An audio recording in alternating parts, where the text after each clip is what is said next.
ಮುಗಿದು ಬೇಡಿಕೊಡ್ತಾ ಇದ್ದೀನಮ್ಮ. ಯಾವ ಕಾರಣಕ್ಕೂ ನೀವು ಸಿಟ್ಟಾಗಲೇಬಾರದು. ಅವರಿಗೆ ಒಂದು ಮಾತನ್ನು ನೀವು ಹೇಳಿದ್ರೆ ಅದನ್ನು ಕೇಳಿ ಸಹಿಸಿಕೊಳ್ಳುವ ಶಕ್ತಿ ನನಗಿಲ್ಲ ತಾಯಿ. ನಿಮ್ಮ ಒಡಲ ವೇದನೆ, ನಿಮ್ಮ ರೋಷ ವೇಷ ಎನ್ನುವುದು ನನಗೆ ಚೆನ್ನಾಗಿ ಅರ್ಥವಾಯಿತಮ್ಮ. ನೀವು ಮಾತ್ರ ಅಲ್ಲ, ಪ್ರಪಂಚದಲ್ಲಿ ಯಾವ ಹೆಣ್ಣೆ ಆಗಲಿ ತನ್ನ ಗಂಡನ ಜೊತೆಯಲ್ಲಿ ಇನ್ನೊಂದು ಹೆಣ್ಣು ಸುಖವನ್ನು ಅನುಭವಿಸ್ತಾಳಂತಾದ್ರೆ ಖಂಡಿತವಾಗಿ ನೋಡಿ ಸಹಿಸಿಕೊಳ್ಳುವುದಿಲ್ಲ ತಾಯಿ. ಅದರ ಬದಲಾಗಿ ಕೆಣೆಗೊಳ್ಳೆ ನೀಡುವುದಕ್ಕೆ ಮುಂದಾಗುತ್ತಾ ಇದ್ದಾಳೆ. ಆದ್ರೆ ಸತ್ಯ ಬೇರೆ, ಪರಮ ಸತ್ಯ ಬೇರೆ ಎಂಬ ನೀವು ಹೇಳಿದ್ರಲ್ಲ, ಕಾಮದ ತೀರ್ಥೆಯನ್ನು ತೀರಿಸಿಕೊಳ್ಳುವುದಕ್ಕೆ ಬೇಡಗಳನ್ನು ಕರೆದುಕೊಂಡು ಬಂದಿದ್ದಾರೆ ಎನ್ನುವುದಾಗಿ. ಇಲ್ಲ ತಾಯಿ, ಖಂಡಿತವಾಗಿ ಇಲ್ಲ. ನಿಮ್ಮ ಸಾಕೇತವನ್ನು ವಿರೋಧಿಗಳು ಕಬಳಿಸಿದ್ರು. ಕಬಳಿಸಿದ ಸಾಕೇತವನ್ನು ಪುನಃ ನಿಮ್ಮದಾಗಿಸುವುದಾಗಿ ನನ್ನ ತಂದೆಯವರು ಸಹಾಯ ಮಾಡಿ ಬಂದಂತಹ ಸಂದರ್ಭ, ವಿರೋಧಿಗಳಲ್ಲಿ ಯುದ್ಧ ಮಾಡುವಾಗ ಅವರ ಪಾಡದತ್ತಿಗೆ ಒಳಗಾದ ನನ್ನ ತಂದೆ ಪ್ರಾಣವನ್ನು ಕಳೆದುಕೊಂಡ್ರಮ್ಮ. ಪ್ರಾಣ ಕಳೆದುಕೊಂಡು ಕೊನೆ ಕಾಲದಲ್ಲಿ ನನ್ನ ಮಗಳಾದಂತಹ ಕೇಶಿನಿ ಅನಾಥಳಾಗ್ತಾಳೆ. ಅವಳ ಬಾಳ ದೀಪ ನೀನಾಗಬೇಕಂತ ಹೇಳುವಂತಹ ಸಂದರ್ಭ, ಸಾಗರದಷ್ಟು ದೊಡ್ಡ ಮನಸ್ಸುಳ್ಳಂತಹ ಸಗರ ಭೂಪತಿಗಳು ನನ್ನನ್ನು ಮದುವೆಯಾದದ್ದು ಬಿಟ್ಟರೆ ಬೇರೆ ಯಾವ ಕಾರಣದಿಂದ ಅಲ್ಲ ತಾಯಿ. ಅವರಿಗೆ ಬೈಬಾರ್ದು.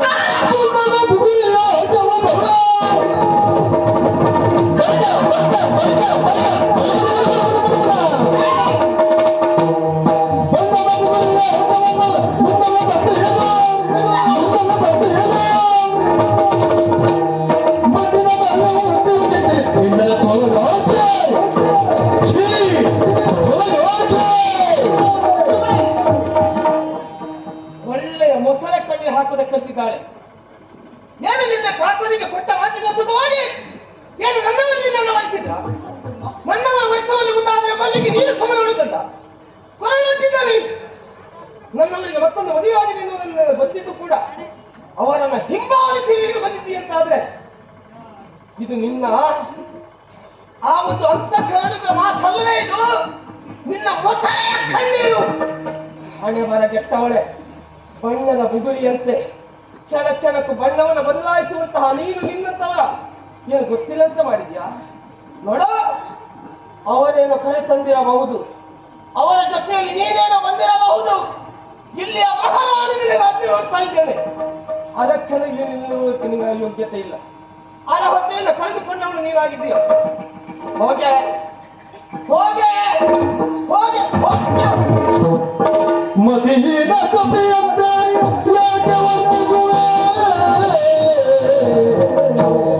ಮದಿಹೀನ ಕಪಿಯಂತೆ ಯಾಕೆ ವರ್ತಿಸುವೆ? ಕಪಿಯಂತೆ ಯಾಕೆ ವರ್ತಿಸುವೆ? ಕ್ಷತ್ರಿಯರ ನೀತಿಯನ್ನು ಮರೆತಿವೆ. ಕ್ಷತ್ರಿಯರ ನೀತಿಯನ್ನು ಮರೆತಿವೆ. ಪತಿಯಂಗವದ ನನಲಿ ನೇತ್ರಗಳು ನೀವೇ. ಪತಿಯಂಗವದ ನನಲಿ ನೇತ್ರಗಳು ನೀವೇ. ಇದರಿಂದ ಕ್ಷೀಪುರ ಸಮತೆಯೊಳಗಿನ್ನು, ಇದರಿಂದ ಕ್ಷೀಪುರ ಸಮತೆಯೊಳಗಿನ್ನು.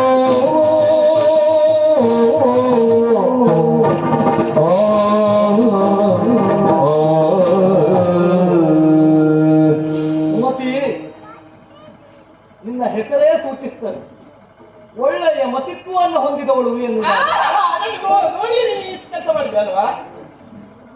ಆದರೆ ನೀನು ಸುಮತಿ ಅಲ್ಲ, ಮತಿಹೀನ ಕಪ್ಪಿಯಂತೆ ವರ್ತಿಸ್ತೇನೆ. ಯಾಕೆ ಹೇಳು? ಯಾಕೆ ಮರ್ಕಟ ಒಂದಕ್ಕೆ ಮದ್ಯವನ್ನು ಕುಡಿಸಿದ್ದೇ ಹೌದಂತಾರೆ, ಅದು ಯಾವ ರೀತಿಯಲ್ಲಿ ವರ್ತಿಸ್ತದೆ? ವೈಪರೀತ್ಯವಾಗಿ ಅದು ವರ್ತಿಸ್ತದೆ. ಮರ್ಕಟಕ್ಕೆ ಮದ್ಯವನ್ನು ಸೇವಿಸುವುದಕ್ಕೆ ಮುಂದಾದವನು ಅವನು ಅದಕ್ಕಿಂತ ದೊಡ್ಡ ಮರ್ಕಟ ಅಲ್ವಾ? ಅದು ನೀವು ಆಗಿದ್ದೀರಿ. ನನಗೆ ಗೊತ್ತಾಯ್ತಪ್ಪ, ಈಗ ಒಂದೊಂದೇ ಗೊತ್ತಾಗ್ತಾ ಉಂಟು. ನಿನ್ನ ಕೈ ಹಿಡಿದ ಮೇಲೆ ನಾನು ಅದೇ ಅಲ್ಲ, ಮತ್ತೆ ನೀನು ಹೇಳಿದ್ದೀಯಲ್ಲ, ಮತ್ತೆ ನೀವು ಮಾಡಿದ್ದೆ. ನೀನೇನು ತಿಳಿಯದೇ ಇದ್ದವಳಲ್ಲ, ಕ್ಷತ್ರಿಯರ ನೀತಿಯನ್ನು ಬಲ್ಲವನು ನೀನಿದ್ದಿ. ಗೊತ್ತುಂಟು ನನಗೆ. ರಾಜ ಬಹುಮತ್ಯವಲ್ಲವ, ಕೊಟ್ಟು ಬಾಳಿಸುವಂತೆ ಯೋಗ್ಯತೆ ಇದ್ದವ ಎಷ್ಟು ಬೇಕಾದರೂ ಮದುವೆ ಆಗ್ತಾರೆ. ಅದನ್ನೇನು ನೀನು ತಿಳಿಯದೇ ಇದ್ದವಳೆ? ಅಲ್ಲವೇ ಅಲ್ಲ. ಆಕೆ ಏನು ಎಂತ ಎನ್ನುವುದಾಗಿ ಹೇಳಿದರೂ ಕೂಡ ಅವಳ ಮಾತಿಗೆ ನೀನು ಎರಡಾಡುವುದಕ್ಕೆ ಮುಂದಾಗ್ತೇ ಇದ್ದಿ, ಅವಳನ್ನು ಪಚಾರಿಸುವುದಕ್ಕೆ ಮುಂದಾಗ್ತೇ ಇದ್ದಿ. ಪಾಪದವಳಂತೆ ಹೀಗೆ ಮಾಡುವುದೇ ಹೇಗೆ? ಅವಳು ಹೇಳಿದ್ದಲ್ವ, ತಂದೆ ಪ್ರಾಣೋತ್ಕ್ರಮಣ ಸ್ಥಿತಿಯಲ್ಲಿರುವಂತಹ ಸಂದರ್ಭದಲ್ಲಿ ನನ್ನ ಮಗಳನ್ನು ನೀನು ಮದುವೆ ಆಗಬೇಕು, ಅವಳ ಕೈ ಬಿಡಬಾರದು, ಅವಳು ಅನಾಥಳಾಗ್ತಾಳೆ ಎನ್ನುವುದಾಗಿ ಆಚರಣೆಗಾಗಿ ಮದುವೆಯಾಗಿ ಕರೆದುಕೊಂಡು ಬಂದದೆ ಹೌದಂತಾದ್ರೆ ಈ ರೀತಿಯಲ್ಲಿ ಮಾತನಾಡ್ತಿದ್ದಿ. ಏನಾಯಿತು? ಕೇಶಿನಿಯು ಮನ ಬಿಡಲು ಗುಣಮಣಿಯು ನೀನವುದಮ್ಮ ವಂಚನೆಯ ನಾನರಿಯ ವಂಚನೆಯ ನಾನರಿಯ ವಿನಯದಲ್ಲಿ ಬೇಡುವೆನು ಕ್ಷಮಿಸೆನ್ನ ನೀನು ವಿನಯದಲ್ಲಿ ಬೇಡುವೆನು ಕ್ಷಮಿಸೆನ್ನ ನೀನು ಕ್ಷಮಿಸೆನ್ನ ನೀನು ದಿನ ದಿನವೂ ಸೋದರಿಯ ತೆರದಲ್ಲಿ ಬಾಳುವೆನು ನೀ ಕ್ಷಮಿಸಿದರೆ ದಿನ ದಿನವೂ ಸೋದರಿಯ ತೆರದಲ್ಲಿ ಬಾಳುವೆನು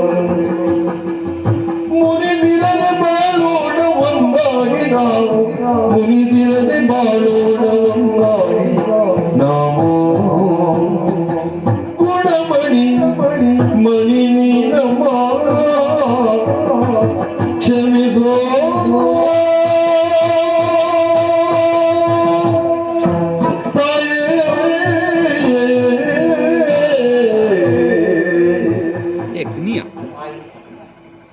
ಗೃಹಿಣಿ ಗ್ರಹೌಚ್ಯತೆ. ಹೌದು, ಒಂದು ಮನೆ ಉಳಿಯುವುದು ಹೆಣ್ಣಿನಿಂದ, ಒಂದು ಮನೆ ಅಳಿಯುವುದು ಹೆಣ್ಣಿನಿಂದ. ಕಡುಕೋಪ ಬಂದಾಗ ತಡಗು ಮಾತನೇ ಜಾಣ ಎನ್ನುವ ಮಾತು ಈಗ ಸತ್ಯವಾಯಿತು, ನನಗೂ ಅರ್ಥವಾಯಿತು. ನಿನ್ನ ವಲ್ಲಭ ಹೇಳಿದ ಮಾತಿಗೆ ಮೌನವೇ ಸಮ್ಮತಿ ಲಕ್ಷಣೆಂದು ಭಾವಿಸಿ ತಪ್ಪಿಪಾಗಿ ಬಿಟ್ಟು ನೀವು. ಹೌದು ತಾಯಿ, ಮಾತು ಬಲ್ಲವನಿಗೆ ಜಗಳವಿಲ್ಲ, ಊಟ ಬಲ್ಲವನಿಗೆ ರೋಗವಿಲ್ಲ, ಎಲ್ಲ ಮಾತನಾಡಿದ್ರೆ ಇರುವುದು. ಸತ್ಯ ಎನ್ನುವುದು ಅರ್ಥವಾದ ತಕ್ಷಣ ನೀವು ಸುಮ್ಮನಾಗಿ ಬಿಟ್ರಿ.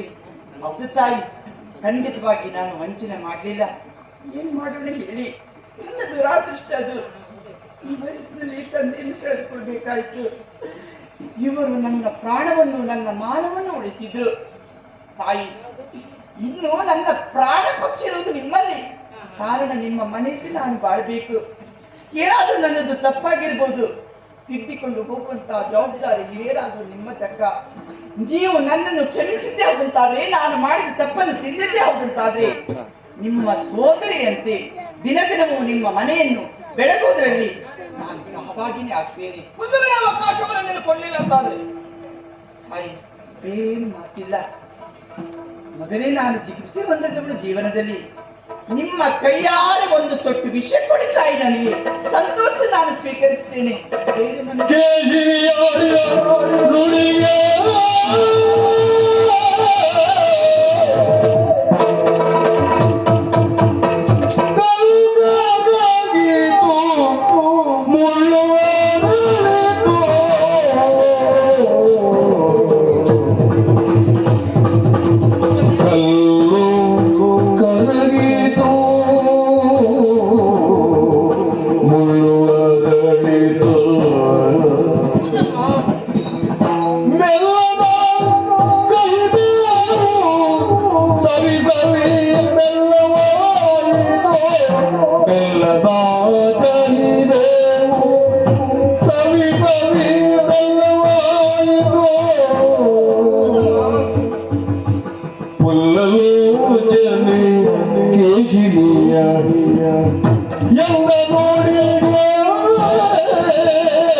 ಮುಂದಾದವಳಲ್ಲ.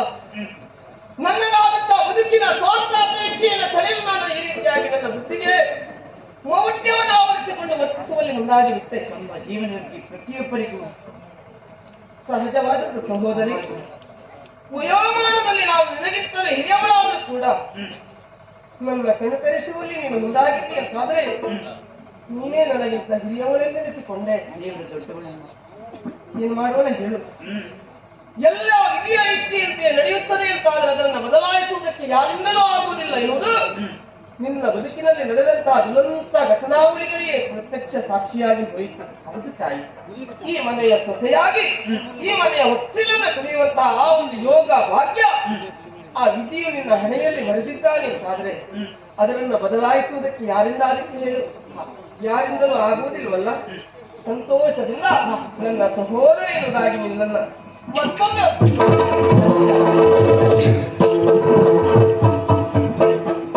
ಹಾಲು ನೀರು ಒಂದಾಯ್ತು, ಮತ್ತೆ ಬಟ್ಟಲು ಮಾತ್ರ ಹಾಲು ನೀರು ಒಂದಾಗುವುದು ಸಹಜ. ಹಾಗಂತ ಹಾಲು ನೀರು ಯಾವ ಬಟ್ಟಲಕ್ಕೆ ಹೋಗುವುದಲ್ಲ, ಇದೇ ಬಟ್ಟಲ ಜೊತೆಯಲ್ಲಿ.